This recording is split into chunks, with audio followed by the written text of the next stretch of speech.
টাটাকে তাড়িয়ে যারা ক্ষমতায় এলো তারা না শিল্প করলো না কৃষি করলো, সে ব্যর্থতার দায়ও তাদের নিতে হবে। সবচেয়ে বড় কথা, এখানে তো না ল্যান্ড ব্যাংক আছে, না ল্যান্ড পলিসি, না ইন্ডাস্ট্রিয়াল পলিসি, না ইজ অফ ডুইং বিজনেস, না ইনসেন্টিভস, কিছুই নেই।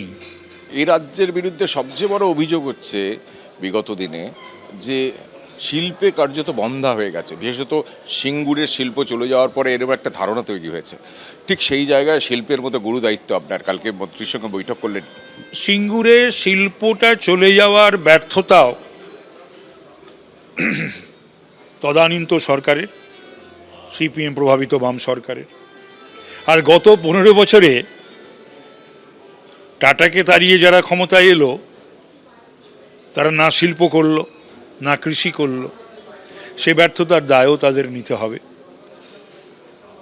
সবচেয়ে বড় কথা, এখানে তো না ল্যান্ড ব্যাংক আছে, না ল্যান্ড পলিসি, না ইন্ডাস্ট্রিয়াল পলিসি, না ইজ অফ ডুইং বিজনেস, না ইনসেন্টিভস, কিছুই নেই। রাজ্যের যারা শিল্পোদ্যোগী অতীত দিনে ছিলেন তারা ক্রমশ দেখা গেছে এ রাজ্য ছেড়েছেন। একটা সময় তো দ্বারকানাথ ঠাকুর মানে বিশাল শিল্পপতি ছিলেন, মানে বাঙালির একটা শিল্পের বৈভব ছিল। তারপরে এখানকার শিল্পপতিরা তারা বাইরে চলে যাচ্ছেন। গতকালই শ্রমিক ভট্টাচার্য আপনাদের দলের রাজ্য সভাপতি, তিনি মুম্বাইতে বৈঠকও করেছেন এরকম কয়েকজনের সঙ্গে।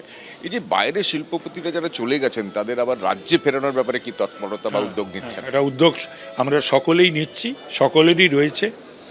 আমাদের কেন্দ্রীয় নেতৃবৃন্দ, কেন্দ্রীয় মন্ত্রীরা তারাও নিচ্ছেন, রাজ্যের মন্ত্রীরাও নিচ্ছেন, মুখ্যমন্ত্রী এবং রাজ্য সভাপতি তিনিও গ্রহণ করছেন। প্রয়োজন হলে পরে আমিও যাব, ফেরাতেই হবে বেশ কিছু শিল্পপতিকে যারা এখানে অসম্মানিত হয়েছিলেন, অভিমান হতো, তাদেরকে বুঝিয়ে ফিরিয়ে আনাটা আমাদের দায়িত্ব কর্তব্যের মধ্যে পড়ে।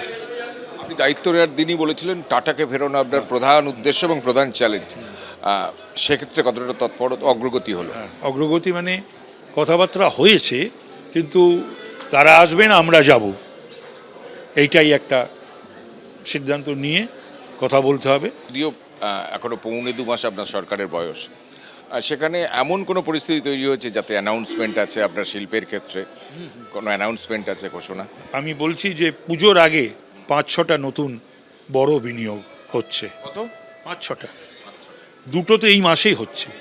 একটা ডানকুনিতে আর একটা মেজিয়াতে। ডানকুনিতে 11 তারিখ আর মেজিয়াতে 18 তারিখ।